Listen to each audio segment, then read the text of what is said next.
speaking about people, the Congress critters out there, as my good friend Steve Poikonen like to refer to them as, we are ruled by crazy warmonger son of a beeswax, right? When you talk about the situation when it comes to TikTok, this is amazing because TikTok is not owned by the Chinese government. It's not even run by a Chinese nationalist or a Chinese citizen. It's actually run by a Singaporean who's married to an American, and all the data is kept over here in the Cayman Islands or one of the islands really close. So we are at no risk. The crazy thing about it is that so many people have bought into this whole idea that TikTok is a weapon used by the Chinese government to infiltrate our children's minds and make them even naughtier than they are, instead of doing what we always need to do. The thing that just drives me crazy when it comes to the populist right or the conservatives or the Republicans in this country is that they're the party of individual responsibility, but they don't want to take any responsibility for our foreign policy and the way our world, our culture is structured. The reason why so many people on TikTok in America look at beauty pageants or dates or sexual things and whatnot, it's because it's our culture there and what we look at. The reason why the Chinese is looking at engineers and all these other things that are about the mind, mathematicians, is because that's the way their culture is engineered. They lift up those people when we lift up the shittiest people on the planet Earth over here. I mean, we coddle, we praise the mentally ill in this country, really people who have no idea what's going on. I still don't understand how Taylor Swift is, making so much money and people listen to her music. And I don't want to bag on anybody over there who listens to Taylor Swift, but my Lord, the problem is American culture, American society, we praise the worst of the worst, while the Chinese, they actually lift up and revere and love their engineers. It's what our societies do. And we have to look at ourselves. We have to look in the mirror and say, what is American culture? What are American citizens doing to themselves? Who are we praising? Who are we rewarding?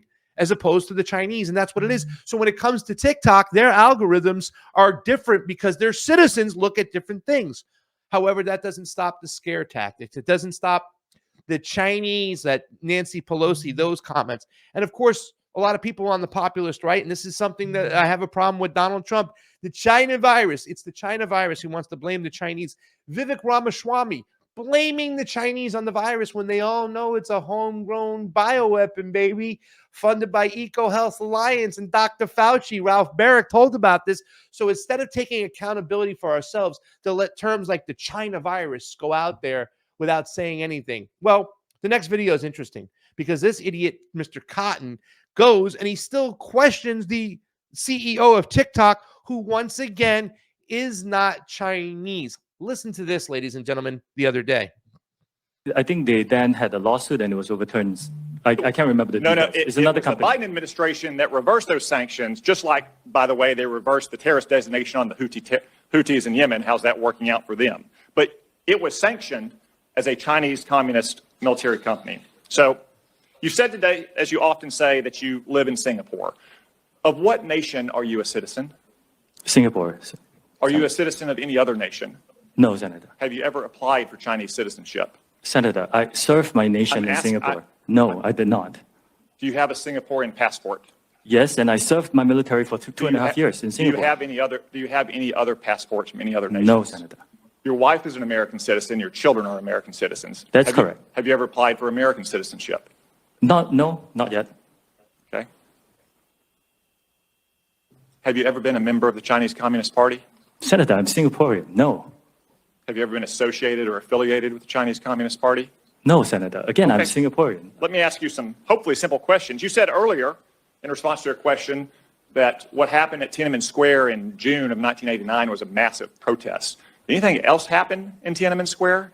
Yes, I think it's well documented. There was a massacre. There was the indiscriminate slaughter of hundreds or thousands of Chinese citizens. Do you agree with the Trump administration and the Biden administration that the Chinese government is committing genocide against the Uyghur people? Senator, I've said this before. I think it's really important that anyone who cares about this topic or any topic can freely express themselves on TikTok. It's a very simple question that unites both parties in our country and governments around the world. Is the Chinese government committing genocide against the Uyghur people? Senator, anyone, including, you can come into Yes, sir. TikTok Yes, sir. and talk Yes, about sir. this topic I'm asking you, or yes any or no. topic You that are a matters to you. worldly, cosmopolitan, well-educated man who's expressed many opinions on many topics. Is the Chinese government committing genocide against the Uyghur people?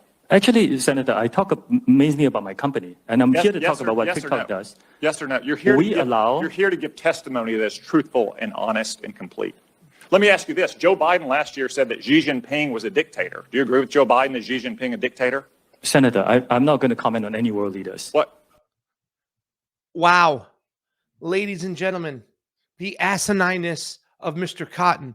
This is your lawmakers. We have some of the biggest idiots in the world. He just said he's from Singapore. He served his country in the military in Singapore. Okay, all the data we talked about is being held over here in the Cayman Islands. It's not even over by China, but no matter what, because Mr. Cotton doesn't get an answer. I think they then had a lawsuit and it was His overturned. rhetoric. He still has to push his position. No, I'm so sorry. Hey, just take it off the screen. Just go to me. Thank you. He still has to push his position on China. And what difference does it make if Mr. Chu from Singapore thinks that the Uyghurs are being genocided in Xinjiang? It has nothing to do with it. What about if his opinions of what is he trying to do? Okay, he might be from Singapore, but I guess, all these people who, they look Asian, they're all the same, right? So I bet you he has a good opinion about Xi Jinping. Let's try that avenue. It's xenophobic. It's racist. It's disgusting. And it's more warmongering no matter what, because that's what they want to do. They want to pivot you to a war in Taiwan next. That's what's on the dock. That's what they want.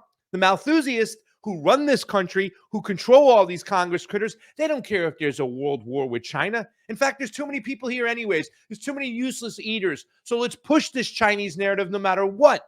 And it's not about going and censoring and taking down TikTok and the parent company. It's about censoring you. It's you at the end of the day. They want to know what you're doing, what you're watching, what you're listening to. Shows like this, ladies and gentlemen.